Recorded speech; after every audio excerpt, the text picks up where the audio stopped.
परम पूज्य जुझारू युवा बुजुर्ग आदरणीय जवाहर जी को आमंत्रित करता हूं कि आप आए और अपने हिस्से का पाठ करें। आदरणीय जवाहर। हिला हिला हिला। भाई कुमार प्रवीण जी, आप बधाई के पात्र हैं और हम महापात्र हैं। आपने अपनी कविता से लोगों को स्तब्ध कर दिया। मैं आपके संचालन से बड़ा प्रभावित हूं। हम अभिवादन दो लाइन में आप लोगों से देना चाहते हैं। उजाले अपनी यादों के हमारे साथ रहने दो, उजाले अपनी यादों के हमारे साथ रहने दो, न जाने किस गली में जिंदगी की शाम हो। वाह। डॉक्टर साहब कभी मेरे जिले में आज से 15 साल पहले जब जाते थे, छोड़ दिया था, लेकिन मैं कहता हूं कि जो जवानी में खत लिखे थे, बुढ़ापे में जवाब आ रहा है बाबा। छक्का एक बार बाउंड्री पार। हमारे बीच में मफलरवा हटा दीजिए ताकि पता चले मुझे। वो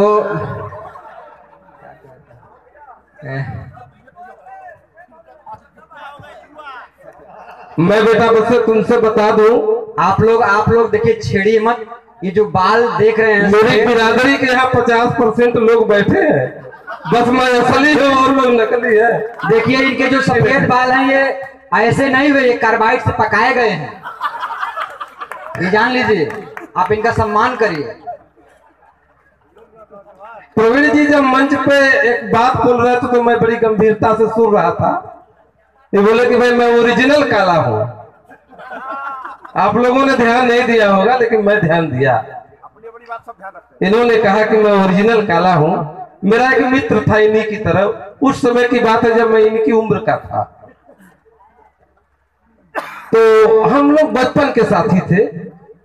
मेरी शादी सन 10 जून को हुई। 3 साल में गौना हुआ। पत्नी आई, 25 दिन रही, मैके गई। मैं भी चला गया 15 दिन बाद। मैंने पत्नी से कहा था कि आऊंगा, तो बोली कि आना मत। हमारे यहाँ का रिवाज है कि बिना बुलाए दामाद आएगा तो भगा दिया जाएगा। लेकिन मैं माना नहीं, चला गया और भगा दिया गया। तो मैं ससुराल जाना छोड़ दिया।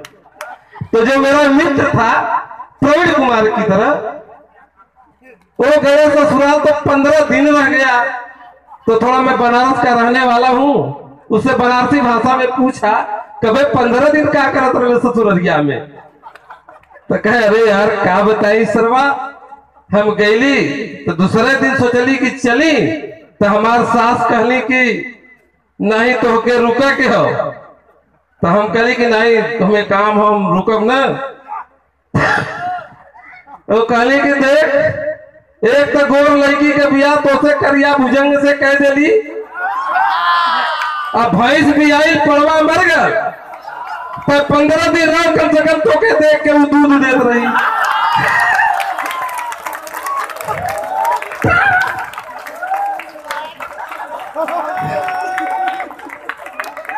लेकिन मैं कहना चाहता हूं कि प्रवीण जी, कुमार प्रवीण जी, आप काले हैं तो क्या हुआ, आप दिल वाले हैं। काले हैं तो क्या फैस लगा रहे? मैं कविता क्या पढ़ूं? हम तो अपने जीवन की सच्चाई को, कटु अनुभव को ही कहता हूं। और कहने में मैं हिचकता भी नहीं हूं। इसलिए डॉक्टर साहब जब कभी हम लोगों को कुछ पढ़ाते हैं तो एक बात कहा करते हैं कि भगवान बुद्ध कहते हैं कि अगर तू दारू पीता तो उससे बेहतर कौन जानेगा। अगर तेरे अंदर कोई अवगुण है तो तुझसे बेहतर कौन जानेगा। ठीक, उसका उपाय कर ले, उसका इलाज कर ले। स्वागत स्वागत। मेरा समय समाप्त हो गया। अगर आप कहें तो 5 लाइन की एक छोटी सी कविता कहूं। आप लोगों का भी समर्थन चाहता हूं। वैसे साथियों, मैं नागरिक है ना, वरिष्ठ नागरिक है। झूठ पे चढ़े। 2 दिन से बुखार भी आ रहा है और जुकाम से भी पीड़ित हूं, लेकिन आप लोगों को देखता हूं तो जोश पैदा हो जाता है। मैं आप लोगों के लिए कविता नहीं पढ़ूंगा, इसलिए कि आप लोगों के लिए बहुत सारे कवि बैठे हैं और हमारी बहू बेटियां माताएं बहनें सब सो गई हैं। मैं उनको जगाने के लिए उनकी पीड़ा पे एक कविता कहने का प्रयास कर रहा हूं। नारी का अपमान आज हो रहा है या सदियों से हो रहा है? थोड़ा सा आप लोग भी इस पे चिंतन करें। यहां मैं देखिए कविता कहूंगा, उस पे आप लोग बहुत इधर उधर मत सोचिएगा। जी स्वागत। अब मैं समय नहीं लूंगा, सीधे कविता पे आता हूं। एक बेटी का दर्द है, समाज के प्रति वो कहती क्या है।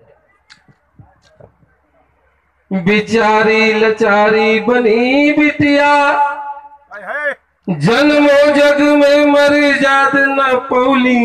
है बाबा। नाक कटल कबो होली जलल, कबो बीच सभा सरिया खींच गईली। वाह। फिर से बिचारी लचारी बनी बिटिया, जन्मो जग में मर जाद न पौली। नाक कटल कबो होली जलल, कबो बीच सभा सरिया खींच गईली। आगे क्या होता है?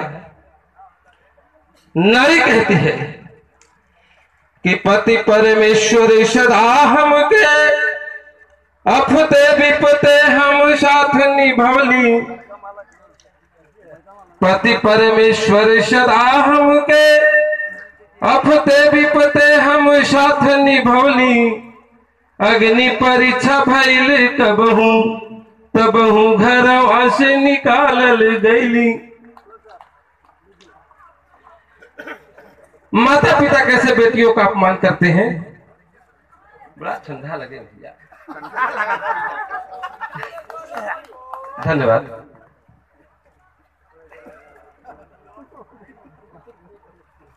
बेटी कहती है कि माता पिता कैसे बेटियों का अपमान करते हैं। घर में जब चार बेटियां हो जाएं और एक बेटा हो जाए तो माता पिता कैसे अपमान करते हैं। बेटी कहती है कि बपयू घरवा दुई आंख भइल, कब आदर गोहन ना हम पवली। बपयू घरवा दुई आंख भइल, कब आदर गोहन ना हम पवली। चुपड़ी चुपड़ी बिरना के बदे, रुखड़ी रुखड़ी पर जीव जीवली। माता पिता भी कहते हैं कि बस इक्का तय खाली है, तजक्का भैया खाए के रहती है। वही बेटी बड़ी होती है और ससुराल जाती है अपने पति के घर, वहां कैसे उसका अपमान किया जाता है। बेटी कहती है कि बिल खावन सासुर की बतिया, बियही चुनरी रसरी बनी गईली। बिल खावन सासुर की बतिया, बियही चुनरी रसरी बनी गईली। अजिन की बहिया बल आस रहल है, वह बहिया फसरी बनी गईली। वह बहिया फसरी बनी गईली। आज हम 21वीं सदी में जी रहे हैं, वैज्ञानिक युग है। इस विज्ञान के युग में बेटियों का कैसे अपमान हो रहा है। एक लाइन लास्ट हमारी है। बेटी कहती है कि आज को हाल बा जियल मोहाल बा, माई का कोख मसान हो गईली। बेटी कहती है कि आज का हाल बा जियल मोहाल बा, माई के कोख मसान हो गईली। ज्ञान विज्ञान से मोर भैया, बेटी में टावल आसान हो गईली।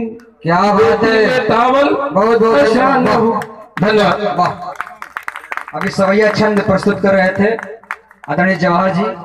मैं इस छंद को मिर्जापुरी छंद कहता हूं, क्योंकि यह छंद मिर्जापुर अंचल में बहुत ज्यादा प्रचलित है। अबला जीवन हाय तुम्हारी यही कहानी, आंचल में है दूध और आंखों में पानी। इसी को चरितार्थ कर रहे थे।